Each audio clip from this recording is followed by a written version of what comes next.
Magandang balita para sa mga OFWs dyan. Mamimigay na ng Dole Card ang Department of Labor and Employment simula sa Disyembre. Kung para saan ang Idole ba to? Siguro Idole ito, no? Idole. Kasi I-D-O-L-E. Idole cards na ito. Alamin natin sa report ni Sheila Idubas. Target ngayon ng Department of Labor and Employment na bigyan ng I-DOLE card ang mga overseas Filipino workers na uuwi ngayong Disyembre. Sa programang ireklamo kay Greco, sinabi ni DOLE Secretary Silvestre Bebot Bello III na ang mga OFW na may I-DOLE ay hindi na kailangan ng Overseas Employment Certificate o OEC. At pagtapak umano nila sa Pilipinas ay kailangan lang nilang ipakita ang kanilang mga I-DOLE cards. Humingi din ng paumanhin sa mga OFW si Secretary Bello dahil dapat ay noon pang October 31 na ibigay ang mga I-DOLE card. Pero na-delay ito dahil ginawan pa umano nila ng paraan para hindi na bayaran ng mga OFW ang I-DOLE cards. Mga December 5, magdadatingan na yung ating mga kababayan. At gusto namin na bilang aming handog pang pamasko, pagdating nila din sa airport, sa tulubungin namin sila, ibibigay namin yung kanilang idol card. So kung yung boss, ano kayo? Oo, iaabot namin yung kanilang idol card. So, with the idol, sir, mangyayari, pagpunta nila sa airport, papakita nila yung Oo, hindi na kailangan yung OEC. O ito, isa pang magandang balita. Umangat na daw po ang ekonomiya ng Pilipinas sa 6.9% ngayong taon. Kung ano ang mga nakatulong para lumakas ang ekonomiya ng Pilipinas. Alamin natin yan sa report ni Sunny Casulia. Umangat ang ekonomiya ng 6.9% sa ikatlong quarter ng taon, mas mataas sa inaasahan ng gobyerno. Ibinalita ng National Economic Development Authority o NEDA na hindi lang nahigitan ng paglagong ito ang expectation ng gobyerno kundi mas mataas pa ito sa 6.7% growth ng gross domestic product sa second quarter ng 2017. Sinabi ni NEDA Secretary Ernesto Pernia na Pilipinas na ang itinuturing na pangalawang may pinakamabilis na pag-angat ng ekonomiya sa Southeast Asia. Nagpakitang gilas ang ekonomiya resulta ng mabilis na paggastos ng gobyerno sa importanteng mga larangan gaya ng infrastruktura at malakas na output ng manufacturing sector. Nakatulong din sa pagsigla ng gross domestic product ang buhos ng investments na nagbunga ng maraming trabaho para sa mga manggagawa. Inday Sara Duterte may bagong pasaring kay Mariel De Leon. Sinabihan ni Inday Sara Duterte na ginabaan daw si Mariel De Leon kaya hindi nanalo sa Miss International 2017. Ano ba ibig sabihin nito? At kung bakit ito nasabi ni Inday Sara? Alamin natin sa report ni Rocky.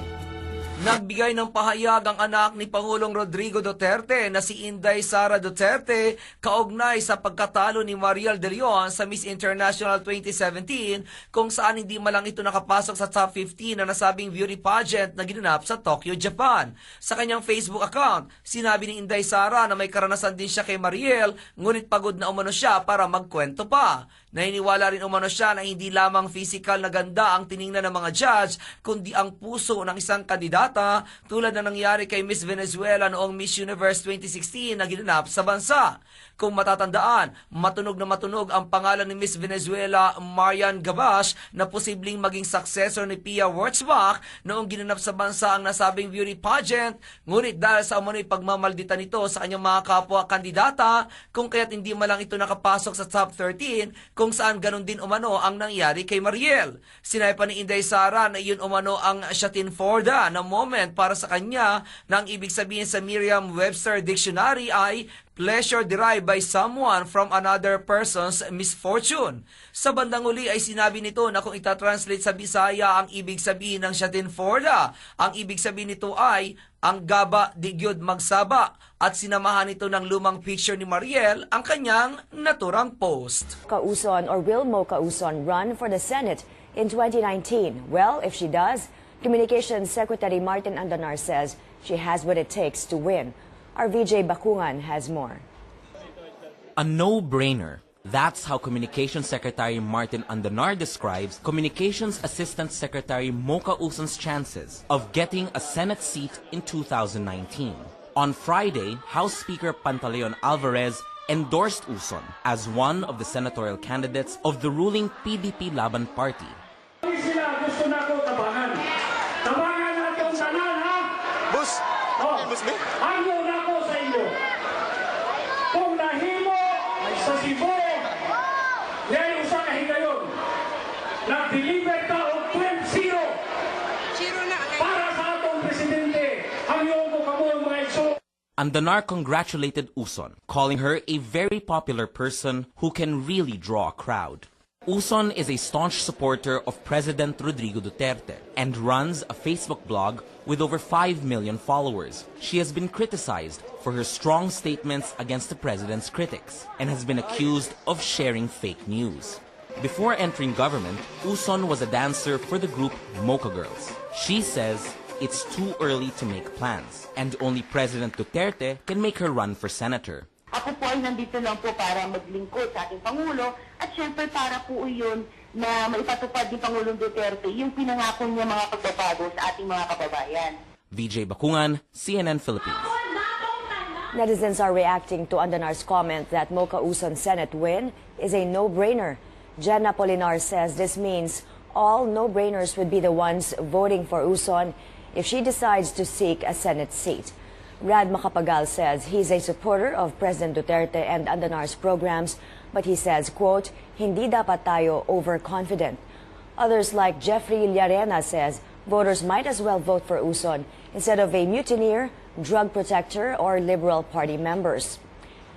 Canadian legal regulations prevented us from being able to receive the waste back in Canada. Even though it originally came from Canada, we had legal barriers and restrictions that prevented us from being able to take it back. Those regulations and those impediments have now been addressed, so it is now theoretically possible to get it back, but there's still a number of questions around who will pay for it, where the financial responsibility is, where the consequences are, as this was at its origin a commercial transaction that did not involve governments. Ma'am, as Chairman of Canadian Environment, hindi satisfied sa naging sagot ni Canadian Prime Minister Trudeau na hanapan pa ng solusyon o tagal ng basura dito sa atin. Ibalik na lang yung bayaran niya, ibalik to. Maraming gimmick. Kung gugustuhin, kaya naman. Yaman naman nila. Kunin na lang nila pabalik, di ba? So you're disappointed din doon sa... Iisipin pa daw. Elite na bagay, hindi pa niya ikinunin. Mami kasi daw private company yung government. Ma'am, dapat ba nag-demand si Presidente kay Trudeau na... Ako naman kung ganong kaliit dapat sinetel na yun. Elite na bagay. So ma'am, yung kay Trudeau hindi niya dapat pidan sa pagpapakyut, dapat may action ginawa. Dapat may action. So may basihan para ma-insulto yung Presidente, sir? Doon sa pagtackle ni Trudeau ng issue ng EGK? siguro dahil bakit all of a sudden kung yung superpowers hindi pinag-uusapan yun China at saka United States hindi pinag-uusapan, yung EU leadership hindi pinag-uusapan yun dahil kanya-kanyang problema ng bansa yun ba't siya makikialam bigla? Pakialaman niya yung basura niya. Bin-ring up niya yung issue na pwedeng maging debatable or maging mas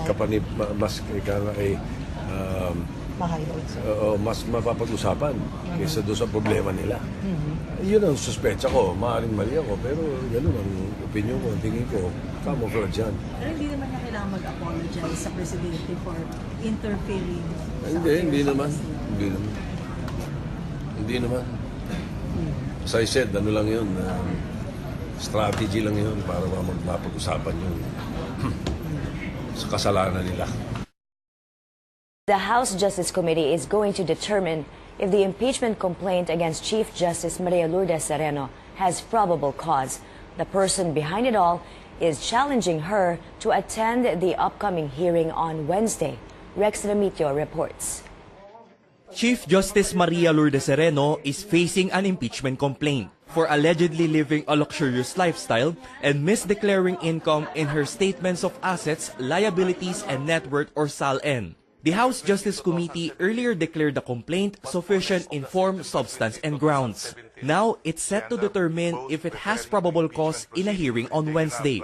The committee has already invited SERENO, complainant Attorney Larry Gadon, and witnesses. SERENO's camp has yet to decide whether the Chief Magistrate will attend the hearing. But Gadon says SERENO should be there. He says the so-called interparliamentary courtesy and her busy schedule are not enough reasons to skip the hearing. The impeachment process is enshrined in the Constitution, no? So hindi naman natin pwedeng gawing excuse yun na busy siya dahil lang dyan na hindi na siya attend. No? Lahat naman ng tao sa gobyerno busy. He also says SERENO should be the one to cross-examine him and the witnesses. But SERENO's camp says she has the right to counsel and let her lawyers cross-examine Gadon and the witnesses. After all, these are the same rights guaranteed to every Filipino citizen. But for Gadon, SERENO's right to counsel applies in criminal and civil cases, but not in an impeachment hearing. He also believes he has the numbers in the lower house to elevate his complaint to the Senate to try SERENO, closer to possibly removing her from office. Rex Remitio, CNN, Philippines. Better, stronger ties with the Philippines. That's how the United States describes its gains from the first bilateral meeting of President Donald Trump and President Duterte. U.S. Ambassador to the Philippines, Sung Kim, says Mr. Trump was pleased with the talks. Our senior anchor and correspondent Pinky Webb tells us more. A warming up of relations between the Philippines and the United States. This after President Rodrigo Duterte and U.S. President Donald Trump held their first bilateral meeting. And I think it's pretty obvious to all of us that the two leaders have a good connection. And I think that was displayed throughout the summit activities. From boosting trade to promoting military alliance, U.S. President Trump and Duterte talked about it all. U.S. Ambassador to the Philippines, Sung Kim, confirms even the controversial war on drugs and human rights came up. I was, of course, in the room as well, and I can assure you that it was discussed. It was not an extensive discussion, but I think it was a very important discussion, and it took place in the context of the counter-drugs effort here in the Philippines. And in that context, the two leaders talked about the importance of rule of law. And as the joint statement between the two leaders indicates, they agreed that protecting human rights is essential to any society. The United States pledges to help in the anti-drug campaign. Sure, I'm very pleased to support a comprehensive anti-drug effort in the Philippines. So the $2 million assistance you mentioned is focused on demand reduction activities. Ambassador Kim also praises the government for winning the war in Marawi City. He reveals the U.S. is giving $14 million to help rebuild the city. Very difficult circumstances. Urban warfare is a huge challenge, but AFP, I think, did a wonderful job. And a key issue, the role of the United States in the South China Sea dispute. It's not surprising that we would offer ourselves in any way possible to help resolve a very difficult situation. But of course, it's up to the claimants themselves. We're certainly not trying to intrude into anything. Now that the Philippine-U.S. relations are improving, Ambassador Kim hopes for better things to come. The relationship is on a very positive trajectory, and obviously we want to maintain that. In fact, we want to enhance it. So I think we can look back at what's happened this year with pride, and I think look forward to doing even more in the coming years. Pinky Webb, CNN Philippines. Exactly a year ago today, former President Ferdinand Marcos was buried at the libingan ng mga bayani. The transfer of his remains from Ilocos Norte sparked massive protests. Critics say he did not deserve a spot at the Hero Cemetery for human rights abuses, including extrajudicial killings during martial law. The Marcos family is also accused of amassing ill-gotten wealth. Anti-Marcos group campaign against the return of the Marcoses to Malacanang, or Karma, says keeping Marcos's body at the Hero Cemetery is, quote, salt to our injuries every day. Netizens say they will never forget too. At-K official says he's been angry ever since Marcos was buried. Former Solicitor General Florin Hilbay says honors undeserved do not transform the undeserving. But others are defending Marcos, saying it is but right for a former president and a soldier to be buried at Libingan. The armed forces will investigate and discipline soldiers who may have mistreated civilians during the 5-month war in Marawi. AFP spokesperson Restituto Padilla says the military won't tolerate nor condone misdeeds of its troops. But he also says these are mere allegations. Padilla is responding to the Amnesty International report accusing soldiers of committing human rights violations. The group has civilians saying they were tortured by soldiers who suspected they were mounted terrorists. One claimed he was shot at even as he raised a white flag. Another reported soldiers beat him up, hit his hands and back with a rifle, and poured burning hot liquid all over his body. Others accused the troops of looting. The government is looking to help journalists. In a radio interview, Communications Secretary Martin Andanar says there is a 5-hectare property in Bulacan where houses can be built for media agencies under his office and for journalists. Andanar says many media workers retire without having their own houses or even money to cover their health needs. He says they are continuously talking to the private sector to help in creating the so-called Duterte Media Fund.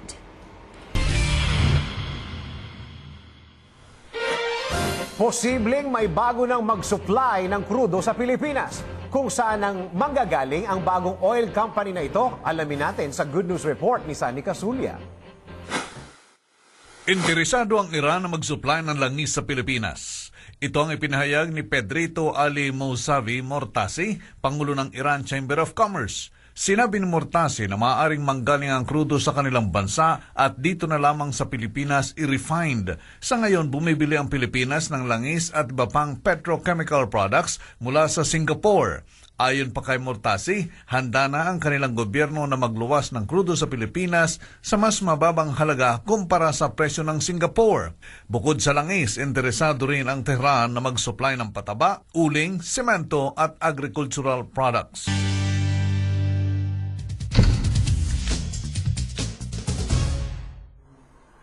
Ito po, good news para sa mga magsasaka dyan. Aba, meron ng bagong imbensyon na makakapagpabilis ng pagtatanim ng palay para less hassle na sa mga magsasaka. Kung ano ang kakaibang equipment na ito at kung paano ito magagamit. Alamin natin sa highly recommended report ni Vien Dacles.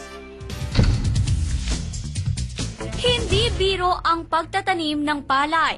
Sa katunayan, nabuo dito ang awiting Magtanim Hindi Biro na komposisyon ni Felipe Padilla de Leon.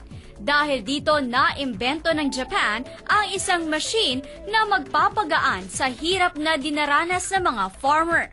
Ito ang rice transplanters na gawa ng kumpanyang Kubota.